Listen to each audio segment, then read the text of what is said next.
Du coup, le fait d'avoir vécu à travers ton stage les ressentis, ça a amené une confirmation même à moi, hein, tu vois, intérieurement, tu vois, tu peux quand même sentir.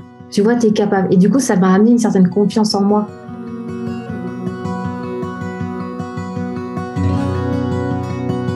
J'étais maroquinière avant et j'ai repris des études dans l'architecture d'intérieur. Et quand j'ai voulu créer mon entreprise, me mettre à mon compte, j'ai senti qu'il fallait en fait que j'allie autre chose en plus à mon métier. Et donc, c'était en lien avec les énergies.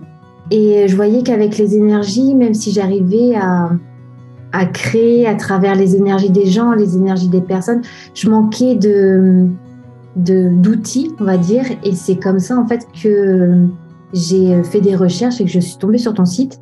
Et j'ai vu que tu partageais à peu près la même philosophie que moi, qui était vraiment le bien-être dans nos intérieurs.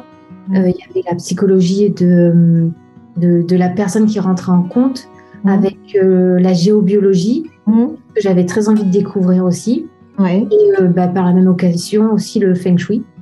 Dans la formation, même si les trois secteurs qu'on voit, Feng Shui de l'humain, Feng Shui de l'habitat et Géobio sont vraiment tous les trois complémentaires, mais moi ce qui m'anime vraiment le plus, je ne sais pas pourquoi, c'est la géobiologie, la partie géobiologie.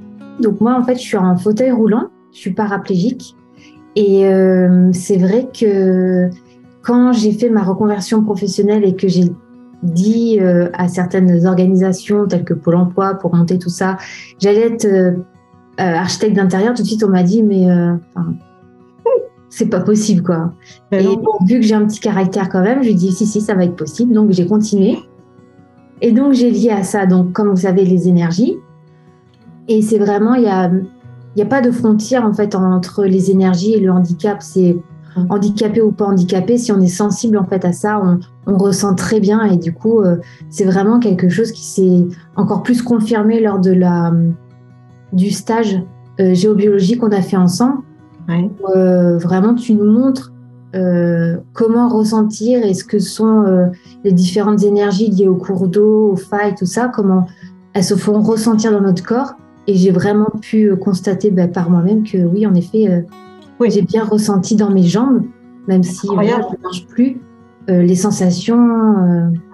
Et même le fait d'avoir ressenti ça, parce que au début, quand je me suis tournée quand je cherchais en fait ce genre de formation, j'avais quand même en moi, je manquais d'outils et je manquais aussi de confiance en moi parce que c'était assez, tu vois, je connaissais pas le Feng Shui, enfin j'en avais entendu parler, mais je m'étais jamais posé la question de tout ça. Et du coup, le fait d'avoir vécu à travers ton stage les ressentis, ça a amené vraiment une confirmation même à moi, hein, tu vois, intérieurement, tu vois, tu peux quand même sentir.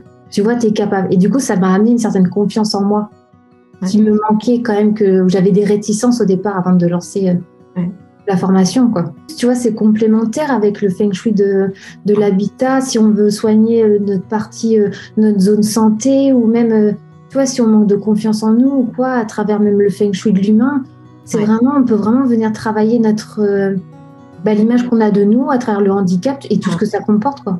Tu habites à Toulouse?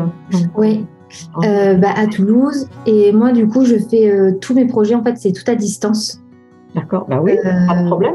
C'est comme ça que je me suis approprié en fait ce métier d'architecte d'intérieur, parce qu'en effet, c'est vrai qu'on peut pas se déplacer sur tous les chantiers. Donc la partie suivi de chantier, moi, je ne la fais pas. Mais par contre, je peux mettre en relation avec des maîtres d'œuvre suivant certains projets. Et donc, mon métier est vraiment axé autour de l'énergie. C'est-à-dire que je propose mes projets, décoration ou aménagement d'intérieur ou architecture d'intérieur, vraiment avec l'axe principal qui est la lecture d'énergie des lieux et des gens. En fait, pour vraiment venir faire un travail plus global, complet, en tenant compte vraiment de ses habitants, de la maison, du lieu aussi dans lequel ils se trouvent. Je te remercie beaucoup. Je te souhaite une belle réussite. Merci. Voilà, une belle carrière, plein de belles choses. Merci Françoise. Au revoir. Au revoir.